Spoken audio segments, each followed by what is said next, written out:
பாலாவின் பயணிகளுக்கு அன்புடன் வரைக்கிறேன். போன வீடியோவில் சொன்ன மாதிரி தான் நர்ஸு கட்டுறதுனா என்ன, அதை பற்றின வீடியோ தான் இது. காவடி அலங்காரம் பண்ணாததுக்கு முன்னாடி காவடி வீட்டில் இருக்கும். நம்ம எப்பயுமே வருஷம் கோயிலுக்கு போயிட்டு வந்தோம்னா அலங்காரத்தை எடுத்து வச்சுட்டு தான் காவடி வச்சுட்டு காவடி வீட்டில் பூட்டிடுவோம். அது திரும்ப ஒரு வருஷம் கழிச்சு எடுக்கிறப்ப சுத்தம் செய்கிறதுக்கோசரம் அங்கேருந்து நம்ம கவுண்டம்பட்டி பாலத்துட்டு கொண்டு வந்து வச்சு தண்ணீர் ஊற்றி அதை சுத்தம் செஞ்சு அங்கேருந்து பூஜை பண்ணி எடுத்துகிட்டு போவோம். பூஜை பண்ணுறதுக்கு பூஜைலாம் முடிஞ்சிட்டு முருகனுக்கு பாட்டு பாடி முடிச்சதும் காவடி தூக்கிட்டு காவடி வீட்டுக்கு போயிட்டு அங்கே அலங்காரம் பண்ணிட்டு கட்ட ஆரம்பிச்சோம். பாடும் பணியாய் அருள்வாய் தேடும் கயமா முகனை நாடும் கலியானே தயாபரணே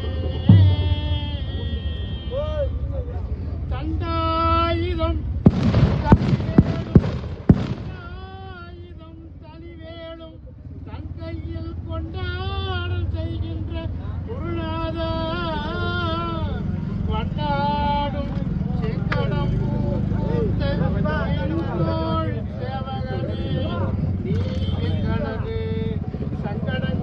காவடி ஊருள்ள வந்தோடனே அவங்க காவடி வீட்டுக்கு போகிறதுக்கோசரம் அந்தந்த திசையில் இந்தாட்ட 3 காவடி அந்தாட்ட 3 காவடி முன்னாடி 3 காவடி அந்த மாதிரி பிரிஞ்சு போவாங்க.